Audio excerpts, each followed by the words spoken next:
Vincent കൂടിയുണ്ട്, വിദേശകാര്യ വിദഗ്ധൻ. ശ്രീ BJ വിൻസെന്റ്, ഇവിടെ ഇപ്പോൾ ഖത്തറിന്റെ ഭാഗത്ത് നിന്ന് തങ്ങളുടെ പ്രദേശത്ത് കയറി ആക്രമിച്ചതുമായി ബന്ധപ്പെട്ട് ചില പ്രതികരണങ്ങൾ, അതൊരു ശക്തമായ പ്രതികരണമായി കാണാൻ സാധിക്കില്ല. പക്ഷേ അവിടെ കൃത്യമായി തന്നെ പ്രിസിഷൻ അറ്റാക്കിലൂടെ ഈ ഹമാസ് നേതാക്കളെ വധിക്കാൻ സാധിച്ചു എന്നുള്ള ആത്മവിശ്വാസമാണ് ഇസ്രായേൽ പങ്കുവെക്കുന്നത്. ഇതിപ്പോൾ ഈ പറഞ്ഞ സമാധാന ചർച്ചകൾക്ക്, ബന്ദികളുടെ മോചനത്തിലൊക്കെ എന്ത് പ്രത്യാഘാതം സംഭവിപ്പിക്കുമെന്നുള്ളതാണ് കരുതേണ്ടത്? ഈ വെസ്റ്റ് ഏഷ്യയിലെ ഇപ്പോൾ നടക്കുന്ന സംഘർഷത്തിന്റെ ഗതിയെ നിർണായകമായി സ്വാധീനിക്കുന്ന ഒന്നുമല്ല ഈ ആക്രമണം. അത് ഇസ്രായേൽ അതിന്റെ ലക്ഷ്യങ്ങൾ നേടുന്നതിന് വേണ്ടി അവർക്ക് അന്താരാഷ്ട്ര നിയമങ്ങളെയൊക്കെ അതിലംഘിച്ചുകൊണ്ട് ആ യുദ്ധം നടത്തിക്കൊണ്ടിരിക്കുകയാണ്. അതിന് അവർക്ക് ശക്തി നൽകുന്നത് അമേരിക്കയുടെ പിന്തുണയാണ്.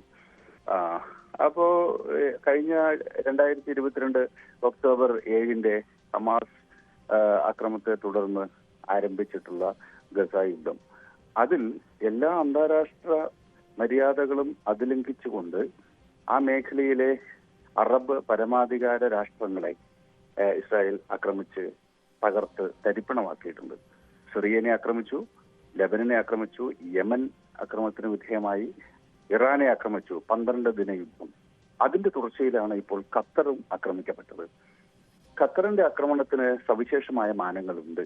കാരണം ആ മേഖലയിലെ ഏറ്റവും പ്രധാനപ്പെട്ട ഒരു രാജ്യം ആണ് ഖത്തർ. മാത്രവുമല്ല, കഴിഞ്ഞ ഒരു 3 ദശാബ്ദക്കാലമെങ്കിലുമായി അറബ് ഇസ്രായേലി സംഘർഷത്തിൽ, പ്രത്യേകിച്ച് ഫലസ്തീൻ ഇസ്രായേൽ സംഘർഷത്തിൽ മധ്യസ്ഥത വഹിക്കുന്ന ഒരു രാജ്യമാണ് ഖത്തർ. കഴിഞ്ഞ 2002 ആരംഭിച്ച ഓപ്പറേഷൻ സോർഡ്സ് ഓഫ് അയൺ എന്ന ഇസ്രായേലിന്റെ സൈനിക നടപടിയിൽ ഇതുവരെയുള്ള എല്ലാ 2 വെടിനിർത്തൽ കരാറിലും സമാധാന പ്രക്രിയയിലും ഖത്തറിന്റെ സജീവ സാന്നിധ്യമുണ്ടായിരുന്നു, ഖത്തറിന്റെ മധ്യസ്ഥതയുണ്ടായിരുന്നു.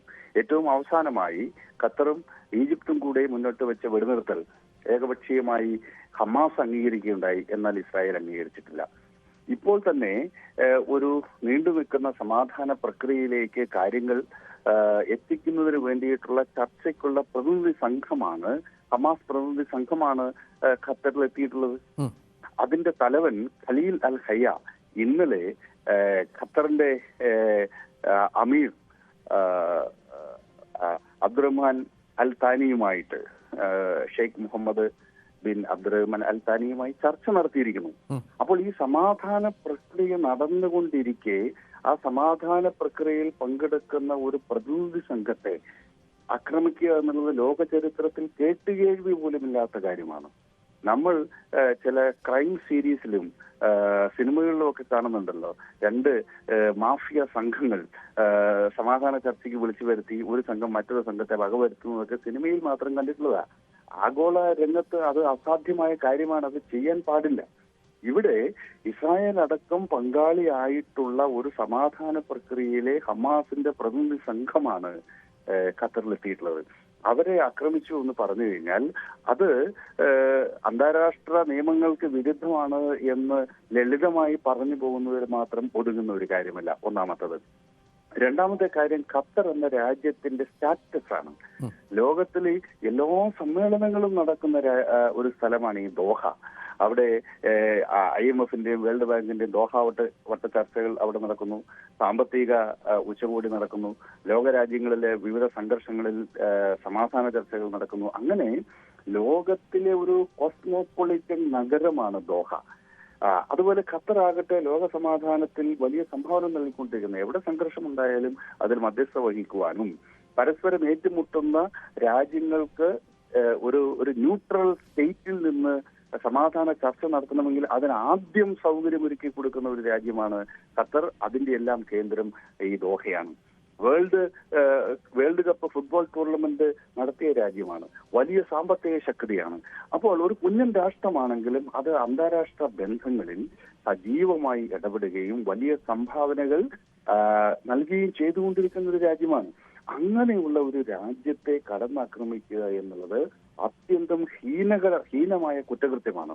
ഇവിടെ നേരത്തെ ഷിനാസ് മാഷ് സൂചിപ്പിച്ചതുപോലെ ഇത് ഇസ്രായേൽ ന്റെ ആക്രമണമായിട്ട് ചുരുക്കി കാണുന്നതിൽ അർത്ഥമില്ല.